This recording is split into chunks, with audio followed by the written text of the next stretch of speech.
Hello, good morning, जोहार। मैं संजय और आप देख रहे हैं न्यूज झारखंड। समय हो चला है झारखंड की खबरों को जानने का, झारखंड की खबरों से अपडेट होने का। तो चलिए जानते हैं आज की झारखंड की 25 मुख्य बड़ी खबरों को। नीट का पेपर झारखंड से लीक हुआ, 6 गिरफ्तार। जली बुकलेट का नंबर हजारीबाग का, प्रोफेसर ने पेपर व्हाट्सएप पर मास्टरमाइंड को भेजा था।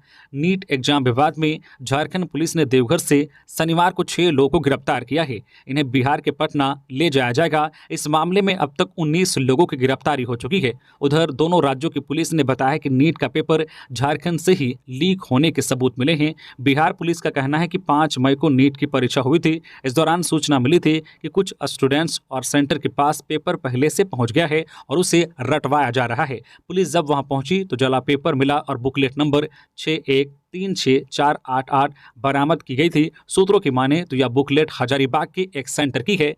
इससे यह माना जा रहा है कि पेपर झारखंड से ही लीक हुआ था। इधर जांच एजेंसी के हेड फिलहाल दिल्ली में हैं। सूत्रों की माने तो उन्होंने अपनी जांच रिपोर्ट और अब तक की कार्रवाई से एनटीए और शिक्षा मंत्रालय के अधिकारियों को अवगत कराया है। हालांकि जांच एजेंसी की तरफ से अब तक इसे लेकर आधिकारिक रूप से कुछ नहीं कहा गया है। इधर देवघर पुलिस ने बताया है कि जिन 6 लोगों को हिरासत में लिया गया है उनमें बिहार के नालंदा जिले के रहने वाले परमजीत सिंह उर्फ बिट्टू, चिंटू उर्फ बलदेव कुमार, काजू उर्फ प्रताप कुमार, अजीत कुमार, राजीव कुमार उर्फ कारू और पिंकू कुमार शामिल हैं। देवघर सदर के एसडीपीओ ऋत्विक श्रीवास्तव ने बताया है कि एक इनपुट के बाद यह कार्रवाई की गई है। ये आरोपी चिहू सिंह के घर में ठहरे थे।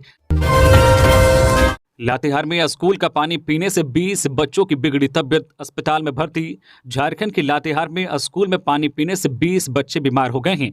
तबियत बिगड़ने के बाद सभी को आनन फानन में अस्पताल में भर्ती कराया गया है। सभी का इलाज जारी है। घटना की जानकारी के बाद पूरे इलाके में हड़कंप मच गया है। छात्रों के अभिभावक काफी परेशान हैं। वहीं घटना की सूचना पाकर बीडीओ, सीओ, मुखिया समेत कई अधिकारी और जनप्रतिनिधि स्वास्थ्य केंद्र पहुंचे। घटना लातेहार जिले के चंदवा प्रखंड की है। प्रखंड के जमीरा पंचायत अंतर्गत उत्क्रमित प्राथमिक विद्यालय डोरू के 1.5 दर्जन से अधिक करीब 20 बच्चे शनिवार की सुबह विद्यालय परिसर में लगे जल मीनार का पानी पीने से बीमार पड़ गए। थोड़ी ही देर बाद इनमें से कुछ बच्चों की तबियत बिगड़ने लगी। बच्चों को उल्टी होने लगी। शरीर और गले में खुजली की भी बच्चों ने शिकायत की, जिसके बाद एम्बुलेंस को फोन कर सभी बच्चों को अस्पताल में भर्ती कराया गया। गनीमत की बात यह है कि सभी बच्चे फिलहाल खतरे से बाहर हैं। शिक्षकों को जैसे ही इसकी जानकारी मिली उन्होंने वार्ड सदस्य को सूचना दी और पानी की टंकी की जाँच की। जाँच में उन्होंने देखा है कि टंकी की तलहटी में सफ़ेद रंग का पाउडर जैसा जमा है। वीडियो ने कहा है कि वहां से पानी व जो है केमिकल के सैंपल मंगाए गए हैं। सैंपल को टेस्टिंग के लिए लैब में भेजा जाएगा। यह भी पता करेंगे कि किसी ग्रामीण ने तो पानी में कुछ नहीं मिलाया। पानी पीकर बीमार पड़े सभी बच्चे 4वीं और 5वीं कक्षा के छात्र हैं। झारखंड में आज 23 से 27 जून तक अलग अलग जिलों में भारी बारिश के आसार, येलो अलर्ट जारी। झारखंड में मानसून का प्रवेश हो चुका है। फिलहाल यह राज्य के उत्तरी सीमा जिला पाकुड़ में है। मौसम विभाग ने संभावना जताई है कि अगले 2 से 3 दिनों में तकरीबन सभी स्थानों पर बारिश हो जाएगी। आज 23 जून को राज्य में कहीं कहीं गर्जन और तेज हवाओं के साथ बारिश हो सकती है। इस दौरान राज्य के आसपास के इलाकों में हल्के से मध्यम दर्जे की वर्षा हो सकती है। वहीं रांची स्थित मौसम विज्ञान केंद्र की माने तो कल 24 जून को जामताड़ा, देवघर, दुमका, पाकुड़, गोड्डा, साहिबगंज में कहीं कहीं भारी बारिश के आसार जताए गए हैं। जबकि 25 और 26 जून को देवघर, दुमका, जामताड़ा, गोड्डा, साहिबगंज और पाकुड़ में भारी वर्षा के आसार हैं। इसे लेकर इन जिलों में येलो अलर्ट जारी कर दिया गया है। जबकि 26 से 27 जून के बीच रांची, बोकारो, धनबाद समेत संताल परगना के कई इलाकों में भारी बारिश हो सकती है। वह बीते 24 घंटे की बात करें तो सबसे अधिक वर्षा कोल्हान में हुई है। पश्चिमी सिंहभूम जिले के जगन्नाथपुर चाईबासा में सबसे अधिक 75 मिलीमीटर से अधिक बारिश दर्ज की गई है। वही गोइलकेरा में 43 मिलीमीटर के आसपास बारिश हुई है। इधर राजधानी रांची में भी 25 मिलीमीटर के आसपास बारिश हुई है। आजसू ने स्थापना दिवस को बलिदान दिवस के रूप में मनाया। शहीदों के परिजनों को किया सम्मानित। All Jharkhand students union AJSU ने शनिवार को यानी 22 जून को अपने स्थापना दिवस को बलिदान दिवस के रूप में मनाया। आजसू पार्टी की स्थापना 22 जून 1986 को हुई थी। उसके बाद झारखंड अलग प्रदेश की लड़ाई शुरू हो गई, जिसमें आजसू ने अहम भागीदारी निभाई थी। आजसू पार्टी के केंद्रीय अध्यक्ष और पूर्व उप मुख्यमंत्री सुदेश महतो के आह्वान पर राज्य के सभी 81 विधानसभा क्षेत्र में आजसू के स्थापना दिवस को बलिदान दिवस के रूप में मनाया गया। रांची विधानसभा क्षेत्र में आजसू का बलिदान दिवस कार्यक्रम का आयोजन अल्बर्ट एक्का चौक के पास एक निजी विद्यालय के सभागार में हुआ। इस दौरान पार्टी के केंद्रीय सचिव जितेंद्र सिंह के नेतृत्व प्रांतों में बलिदान दिवस पर अमर शहीदों को श्रद्धांजलि दी गई। साथ ही राज्य निर्माण की लड़ाई के दौरान हुए शहीदों के परिजनों को सम्मानित भी किया गया। आजसू बलिदान दिवस कार्यक्रम की जानकारी देते हुए आजसू पार्टी के केंद्रीय सचिव जितेंद्र सिंह ने कहा है कि आजसू पार्टी हमेशा से मूल्यों की राजनीति करती है। कोडरमा के होटल में चली गोली, 2 युवकों की मौत। कोडरमा जिला मुख्यालय स्थित बागीटांड़ के एक होटल में शनिवार रात 8 बजे ठाई ठाई की आवाज हुई। इस गोलीबारी में 2 युवकों की मौत हो गई। जानकारी के अनुसार बागीटांड़ में रांची पटना रोड के किनारे स्थित शांति होटल में उक्त घटना हुई। शाम में हुए झड़प और विवाद के बाद रात के लगभग 8 बजे अपराधियों ने गोलीबारी की, जिसमें जलवाबाद निवासी अमजार उर्फ राजन, 32 वर्षीय पिता रियाज उद्दीन और नसीम 40 वर्षीय की घटनास्थल पर ही मौत हो गई। घटना के बाद इनमें से एक को सदर अस्पताल ले जाया गया, जहां चिकित्सकों ने मृत घोषित कर दिया। घटना के बाद सभी अपराधी बिहार की तरफ भाग गए। यह भी बताया जाता है कि शाम को खाने के बाद विवाद हुआ था। अपराधी वहां से निकलकर तिलैया गए और फिर वापस आकर घटना को अंजाम दिया। होटल पहुंचे अपराधियों ने घटना के दौरान 5 से 6 गोली मारकर 2 युवकों की हत्या कर दी। दोनों युवक होटल के कर्मी बताए जाते हैं। इधर घटना के बाद स्थानीय लोगों ने पटना रांची रोड को जाम कर दिया। खबरों में आगे बढ़ने से पहले अगर आप अभी तक न्यूज़ झारखंड चैनल को सब्सक्राइब नहीं किए हैं तो प्लीज़ चैनल को सब्सक्राइब करके बेल आइकन प्रेस कर दीजिए, जिससे आपको झारखंड की हर छोटी बड़ी खबर का अपडेट आप तक पहुंचता रहे। तो चलिए बढ़ते हैं खबरों की ओर। झारखंड में समय से पहले हो सकता है चुनाव, निर्वाचन आयोग के इस कदम से लग रही है अटकलें। झारखंड में समय से पहले विधानसभा चुनाव कराया जा सकता है। संभव है कि इसकी घोषणा हरियाणा और महाराष्ट्र के विधानसभा चुनाव की घोषणा के साथ ही हो जाए। यहां वर्तमान विधानसभा का कार्यकाल 5 जनवरी 2025 को संपन्न हो रहा है, जबकि हरियाणा में इसी वर्ष 3 और महाराष्ट्र में 26 नवंबर को विधानसभा का कार्यकाल संपन्न हो रहा है। भारत निर्वाचन आयोग ने झारखंड सहित इन तीनों राज्यों में भी चुनाव की तैयारी के रूप में मतदाता सूची के विशेष पुनरीक्षण कार्यक्रम की घोषणा कर दी है। ऐसे में संभावना जताई जा रही है कि झारखंड में भी इन्हीं दोनों राज्यों के साथ विधानसभा चुनाव कराए जा सकते हैं। आयोग द्वारा जारी कार्यक्रम के अनुसार मतदाता सूची विशेष पुनरीक्षण कार्यक्रम के तहत 25 जून से 24 जुलाई तक घर घर सर्वे होगा। बूथ लेवल ऑफिसर्स BLO यह कार्य करेंगे। इस क्रम में त्रुटियों के निराकरण, फोटो में सुधार, नए नाम जोड़े जाने आदि को लेकर आवेदन लिए जाएंगे। भाई बलभद्र व बहन सुभद्रा संग 15 दिन के एकांतवास में गए भगवान जगन्नाथ। रांची के प्रसिद्ध जगन्नाथपुर मंदिर में ज्येष्ठ पूर्णिमा के दिन शनिवार को भगवान जगन्नाथ का स्नान यात्रा अनुष्ठान वैदिक मंत्रोच्चार के बीच हुआ। महास्नान के बाद भगवान जगन्नाथ भाई बलभद्र और बहन सुभद्रा संग 15 दिनों के एकांतवास में चले गए। पुजारी कौस्तुभ मिश्रा ने बताया कि भगवान 5 जुलाई तक एकांतवास में रहेंगे। इस दौरान उनका दर्शन सुलभ नहीं होगा। श्रद्धालु मंदिर में गणेश, माता लक्ष्मी, श्री कृष्ण आदि देवताओं के दर्शन पूजन कर सकेंगे। आषाढ़ शुक्ल पक्ष की प्रतिपदा तिथि यानी 6 जुलाई को भगवान का एकांतवास समाप्त होगा। विग्रहों को गर्भगृह से बाहर लाकर भगवान का नेत्रदान होगा। इसके बाद भगवान श्रद्धालुओं को दर्शन देंगे। पुजारी ने बताया कि अगले दिन आषाढ़ शुक्ल पक्ष द्वितीय तिथि यानी 7 जुलाई को भाई और बहन के साथ भगवान जगन्नाथ रथ पर सवार होकर मौसी बाड़े जाएंगे। 7 जुलाई की शाम भगवान की रथ यात्रा निकलेगी। भक्त भगवान का रथ खींचकर मौसी बाड़ी ले जाएंगे। 9 दिनों तक रथ मेला गुलजार रहेगा। 16 जुलाई को घुड़ती रथ यात्रा निकाली जाएगी। भगवान मुख्य मंदिर लौटेंगे। विधायक बनने के बाद पहली बार गांडे दौरा पर पहुंची कल्पना सोरेन। अधिकारियों के साथ की बैठक। विधायक बनने के बाद पहली बार कल्पना सोरेन गांडे पहुंची। वहां उन्होंने पिपरवा टांड स्थित हनुमान मंदिर में माथा टेका और राज्यवासियों की खुशहाली की प्रार्थना की। इसके बाद कल्पना सोरेन ने गांडे विधानसभा क्षेत्र के विभिन्न प्रखंडों के लोगों से मुलाकात की। इसके बाद वहां के लोगों के साथ संवाद स्थापित कर उनकी समस्याओं से अवगत हुई और त्वरित संज्ञान लिया। इसके बाद गिरिडीह स्थित सर्किट हाउस में गिरिडीह जिला के अधिकारियों के साथ बैठक की। बैठक में राज्यसभा सांसद सरफराज अहमद, गिरिडीह के विधायक सुदिव्य कुमार सोनू भी उपस्थित रहे। बता दें कि 4 जून को गांडे उपचुनाव का रिजल्ट आया था, जिसके बाद कल्पना सोरेन ने बड़े अंतर से बीजेपी के प्रत्याशी दिलीप वर्मा को हराया था।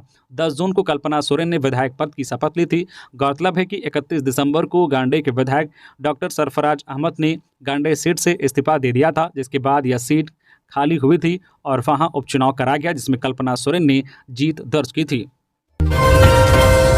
शादी की खुशियां मातम में बदली। समारोह में शामिल होने आई 2 लड़कियां कारू नदी में डूबी। कुंटी जिले के रनिया थाना क्षेत्र में 2 छात्राओं की नदी में डूबने से मौत हो गई। कारू नदी में नहाने के दौरान छात्राएं डूब गई।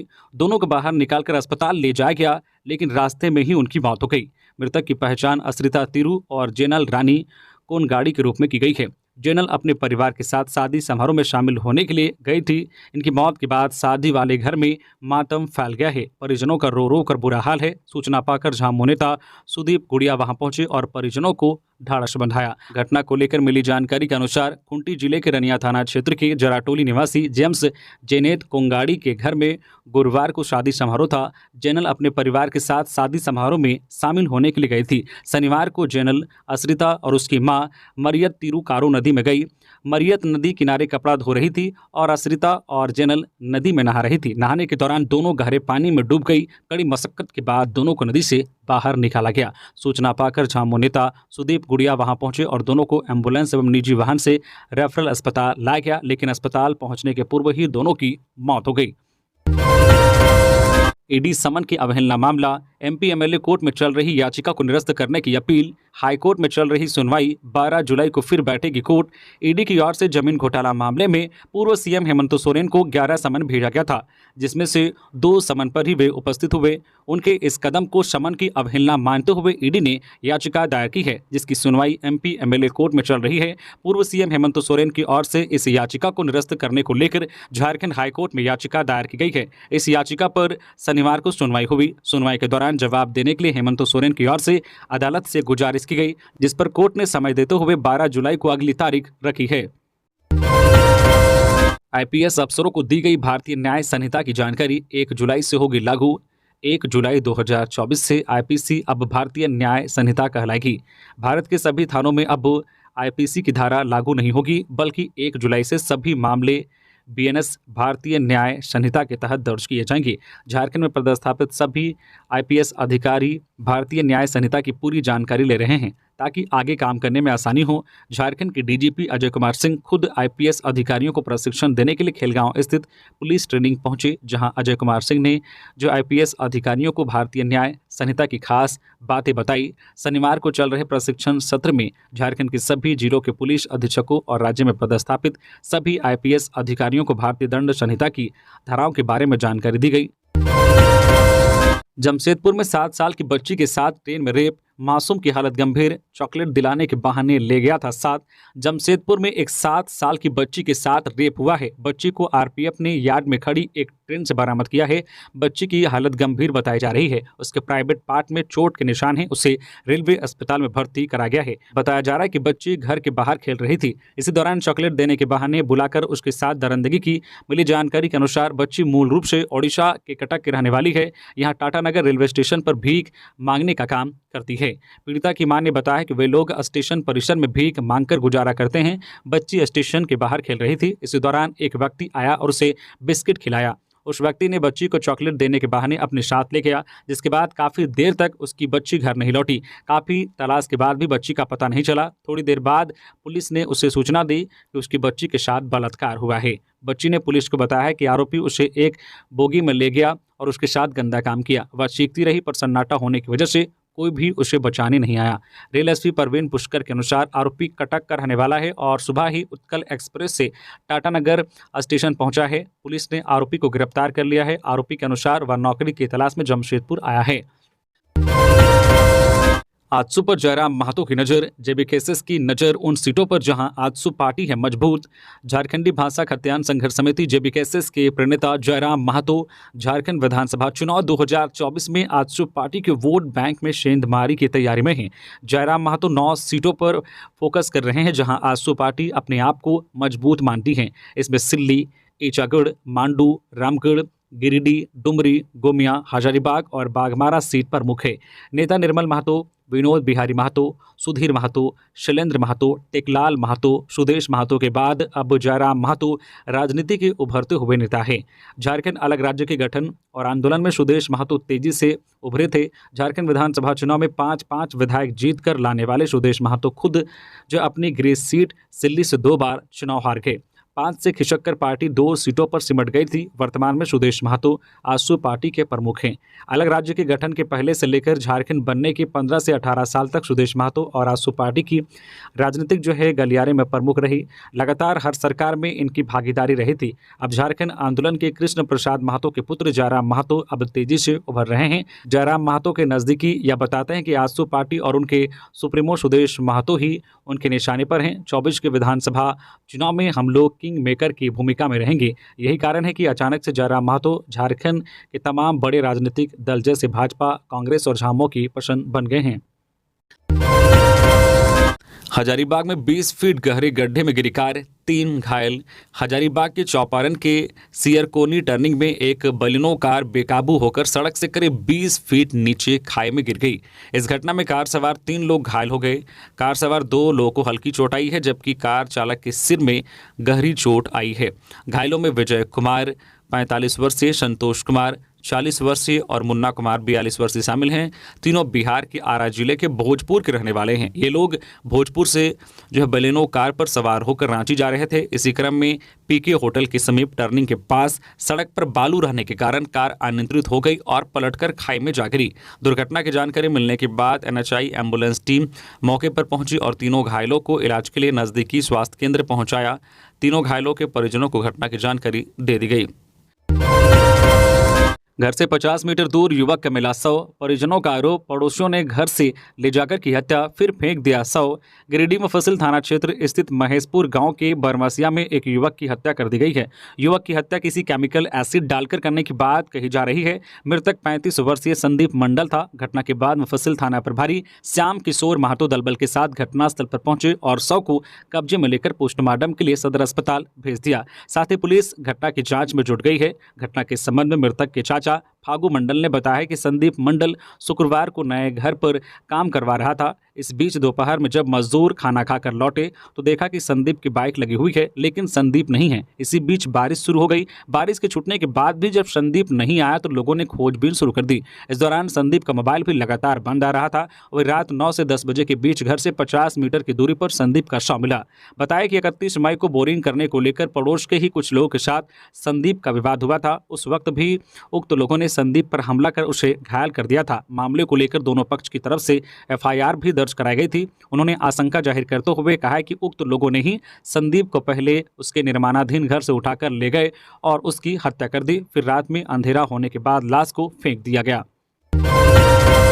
20 से 22 सितंबर तक रांची में होगा सांसद खेल महोत्सव का आयोजन। रांची में सांसद खेल महोत्सव 2024 का आयोजन 20, 21 और 22 सितंबर 2024 को किया जाएगा। रांची लोकसभा क्षेत्र स्तरीय होने वाले इस महोत्सव में दर्जन भर खेल शामिल होंगे। इसका आयोजन का मुख्य उद्देश्य 2036 में भारत में होने वाले ओलंपिक में झारखंड से अधिक खिलाड़ियों की भागीदारी सुनिश्चित करना है। इस निमित्त आयोजित बैठक में केंद्रीय रक्षा राज्य मंत्री सह स्थानीय सांसद संजय सेठ ने शनिवार को जायजा लिया। यह महोत्सव झारखंड ओलंपिक एसोसिएशन के तत्वाधान में आयोजित किया जाएगा। केंद्रीय रक्षा राज्य मंत्री ने बताया है कि प्रधानमंत्री नरेंद्र मोदी का सपना है कि 2036 में होने वाले ओलंपिक में भारत के खिलाड़ी अधिक से अधिक पुरस्कार जीते।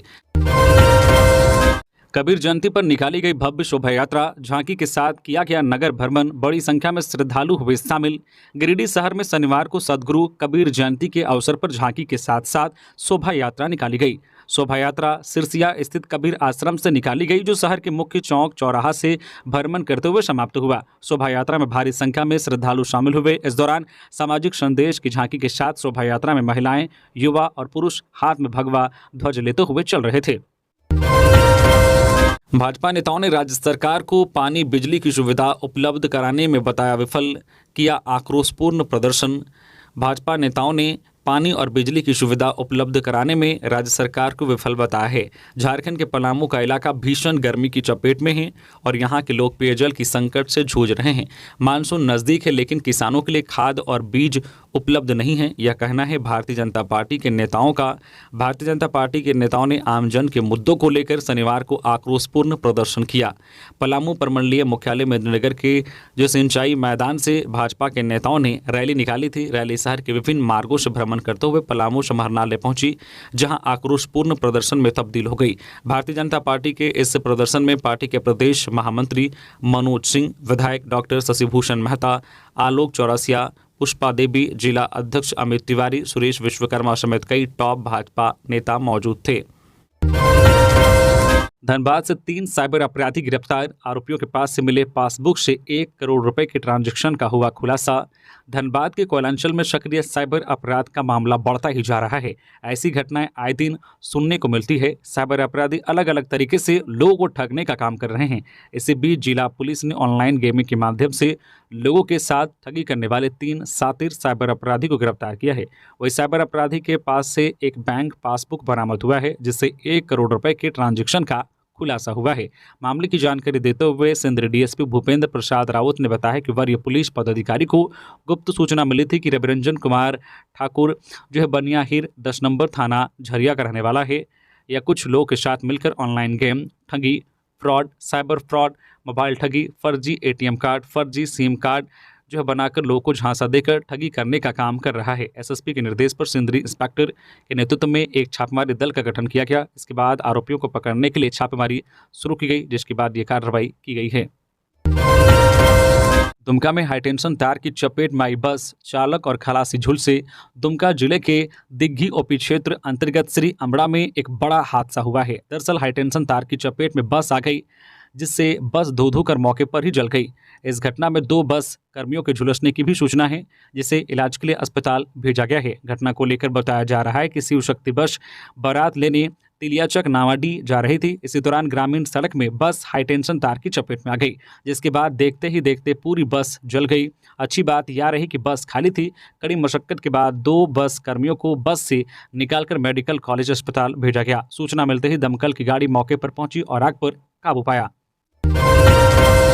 झारखंड से बरेली में अफीम बेचने वाली महिला अरेस्ट, मेरठ एसटीएफ ने 6 किलो अफीम के सहित झारखंड से बरेली में अफीम बेचने वाली महिला अरेस्ट, मेरठ एसटीएफ ने 6 किलो अफीम सहित 2 अंतर्राज्यीय मादक पदार्थ तस्करों को पकड़ा।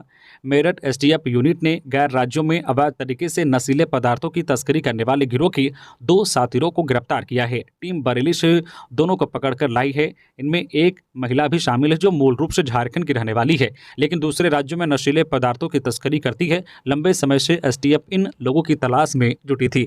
पकड़े गए आरोपियों के पास से 6 किलोग्राम अफीम भी बरामद हुआ है। एसटीएफ मेरठ की टीम ने जो है गौसगंज पुलिस फरीदापुर थाना बरेली से शुक्रवार देर रात लगभग 1:30 बजे शांति कुमारी पत्नी चंदन सिंह को अरेस्ट किया, जबकि दूसरा आरोपी राहुल पुत्र गौकिल जो बरेली की अंजनी थाना का रहने वाला है। राहुल को टीम ने सुबह 8:20 पर बरेली से ही गिरफ्तार किया। आरोपी शांति झारखंड हजारीबाग के अखोनी तेली टोला थाना बड़का गांव की रहने वाली है। महिला की पत्थर से कूचकर हत्या, खेत में नग्न अवस्था में पड़ी थी लाश, पुलिस कर रही है जांच। साहिबगंज में शनिवार सुबह लगभग 8 बजे मुफस्सिल थाना क्षेत्र के महादेवगंज मुस्लिम टोला के निकट गंगा घाट जाने वाले रास्ता से कुछ दूरी पर बीच खेत में एक महिला का नग्न अवस्था में शव मिलने से इलाके में सनसनी फैल गई। देखने से पता चलता है कि महिला की हत्या पत्थर से कूचकर किया गया है। ग्रामीण बताते हैं कि सुबह महिला लोग घास फूस लाने के लिए निकली थी तो बीच खेत में एक महिला का शव देखा। इसके बाद ग्रामीणों के द्वारा मुफस्सिल थाना प्रभारी शशि सिंह को सूचना दिया गया। थाना प्रभारी शशि सिंह दलबल के साथ घटनास्थल पर पहुंचे और पहुंचकर शव को अपने कब्जे में लेकर सदर अस्पताल पोस्टमार्टम के लिए भिजवाया। महिला की पहचान रुकैया खातून के रूप में की गई है, जो नगर थाना क्षेत्र के हबीबपुर के मदरसा गली की रहने वाली बताई जा रही है। महिला साहिबगंज की रहने वाली है। सवाल है कि नगर थाना क्षेत्र से लगभग 8 किलोमीटर दूर महादेवगंज दियारा इलाके में उनकी शव मिलने की वजह क्या है? क्या वजह रही होगी कि महिला साहिबगंज से इस खेत में आई कैसे? उपरोक्त प्रश्नों का जवाब पुलिस ढूंढ रही है। हालांकि घटनास्थल से पुलिस को पत्थर, चप्पल और कई सामान मिला है, जिसके आधार पर पुलिस जांच कर रही है। लोहरदगा में कार से 100 किलोग्राम गांजा बरामद, आरोपी फरार। नशे के खिलाफ अभियान में लोहरदगा पुलिस को बड़ी सफलता मिली है। लोहरदगा पुलिस ने 100 किलोग्राम गांजा बरामद किया है, वही आरोपी मौके से फरार हो गया। हालांकि आरोपी की गिरफ्तारी को लेकर पुलिस संभावित स्थानों पर छापेमारी कर रही है। पुलिस की टीम ने गुप्त सूचना के आधार पर यह कार्रवाई की है। पिकअप चालक को दूसरे पिकअप वैन ने रौंदा, 2.5 घंटे तक सड़क जाम कर प्रदर्शन। पलामू जिले के सतबरवा थाना क्षेत्र के जोड़ा गांव में पिकअप वैन रोककर व्यवसायियों को उतार रहे चालक 32 वर्षीय वीरेंद्र प्रसाद को पीछे से आए दूसरे पिकअप वैन ने रौंद दिया, जिससे उसकी दर्दनाक मौत हो गई। घटना के बाद मौके से भाग रहे पिकअप वाहन को पुलिस ने खदेड़कर जब्त किया। चालक को हिरासत में लेकर थाना ले आई। शनिवार को चालक की डेड बॉडी का पोस्टमार्टम MRMCH में कराया गया। घटना शुक्रवार रात 9 बजे की है। पोस्टमार्टम कराने के बाद ग्रामीणों ने रांची रोड में दुलसुमला के पास NH 39 को जाम कर दिया। सतबरवा अंचल में वाचक निरीक्षण के दौरान उपायुक्त पलामू शशि रंजन को जाम होने की जानकारी मिली। उन्होंने अंचल अधिकारी कृष्ण मुरारी तिर्की को जाम स्थल पर भेजा। CO थाना प्रभारी अंचित कुमार के अलावा प्रदेश भाजपा महामंत्री मनोज सिंह ने 2.5 घंटे बाद जाम समाप्त कराया। इस दौरान दोनों और 2 किलोमीटर छोटे बड़े वाहनों की कतार लगी रही। 2016 में अनुशंसित 2 अभ्यर्थियों को अब मिली नौकरी। झारखंड लोक सेवा आयोग से 2016 में अनुशंसित 2 अभ्यर्थियों को अब जाकर राज्य सरकार में नौकरी मिली है। दोनों अभ्यर्थी अनारक्षित कोटि के हैं। राज्य सरकार ने राजीव कुमार और उप समाहर्ता पद पर नियुक्त करते हुए पलामू जिला प्रशिक्षण के लिए आवंटित किया है। वही दूसरे अभ्यर्थी पवन कुमार को अनारक्षित कोटि के मुख्य एवं बधिर श्रेणी के परीक्षमान उप समाहर्ता के रूप में औपबंधिक रूप से नियुक्त किया है। उन्हें साहिबगंज जिले में जिला प्रशिक्षण के लिए पदस्थापित किया गया है। कार्मिक विभाग ने इसका आदेश जारी कर दिया है। कर्मचारी महासंघ मुख्यमंत्री से मिला, मांगों से कराया अवगत। झारखंड विश्वविद्यालय महाविद्यालय कर्मचारी महासंघ से संबंध कोल्हान विश्वविद्यालय के कर्मचारियों का प्रतिनिधिमंडल राज्य में मुख्यमंत्री चंपई सोरेन से मिला। इस दौरान महासंघ के कोल्हान प्रक्षेत्र के महामंत्री चंदन कुमार के नेतृत्व में मुख्यमंत्री श्री सोरेन को कर्मचारियों की मांगों से अवगत कराया, साथ ही मांगों से संबंधित ज्ञापन सौंपा। चंदन कुमार ने बताया कि मुख्यमंत्री कर्मचारियों की मांगे अविलंब पूरा करने की मांग की गई है। कर्मचारियों की प्रमुख मांगों में विश्वविद्यालय एवं महाविद्यालय के कर्मचारियों की पुरानी पेंशन योजना लागू की जाए, कर्मचारियों की सेवानिवृत्ति की उम्र बिहार की तर्ज पर 62 वर्ष की जाए। वही राज्य सरकार के कर्मियों के अनुरूप विश्वविद्यालय एवं महाविद्यालय कर्मचारियों के 7वें वेतनमान की बकाया राशि का भुगतान की जाए। वही राज्य सरकार कर्मियों के अनुरूप विश्वविद्यालय एवं महाविद्यालय कर्मचारियों को स्वास्थ्य बीमा का लाभ दिया जाए। इसके अलावा भी कई प्रमुख मांगे शामिल हैं। केंद्रीय मंत्री अन्नपूर्णा देवी के स्वागत कार्यक्रम में लोगों का जताया आभार। कोडरमा सांसद व केंद्रीय महिला एवं बाल विकास मंत्री अन्नपूर्णा देवी के चुनाव जीतने व मंत्री बनने के बाद गिरिडीह से कोडरमा जाने के क्रम में पहली बार प्रखंड के बरियारडीह व नवलसाही चौक पहुंचने पर भाजपा नेताओं व कार्यकर्ताओं ने उनका भव्य स्वागत किया। पहले से जुटे भाजपा कार्यकर्ताओं द्वारा गर्मजोशी के साथ मंत्री का फूलों का गुलदस्ता देकर स्वागत किया गया। मंत्री ने भी लोगों का अभिवादन किया और जीत दिलाने के लिए लोगों का आभार जताया। मंत्री ने कहा कि कोडरमा लोकसभा की जनता को नमन करते हैं, जिन्होंने उन्हें दूसरी बार प्रतिनिधित्व का मौका दिया, तथा राष्ट्रीय नेताओं और प्रधानमंत्री का आभार प्रकट करते हैं, जिन्होंने उन्हें एक महत्वपूर्ण मंत्रालय का दायित्व उन्हें दिया है। उन्होंने कहा है कि भारत सरकार की जो भी योजनाएं आ रही है उसे धरातल पर पहुंचाने और इसका लाभ एक एक व्यक्ति को मिले तथा जन आकांक्षाओं को पूर्ण करने के लिए मैं लगातार प्रयासरत रहूंगी। तो ये थी आज की झारखंड की टॉप बड़ी खबरें। इसी तरह से झारखंड की हर छोटी बड़ी खबर देखने के लिए आप हमारे चैनल न्यूज झारखंड चैनल को सब्सक्राइब करके बेल आइकन प्रेस कर दीजिए, जिससे झारखंड की हर छोटी बड़ी खबर का अपडेट आप तक पहुंचता रहे। तो अभी के लिए बस इतना ही, हमें दीजिए इजाजत, फिर मिलते हैं नेक्स्ट खबरों के साथ। धन्यवाद।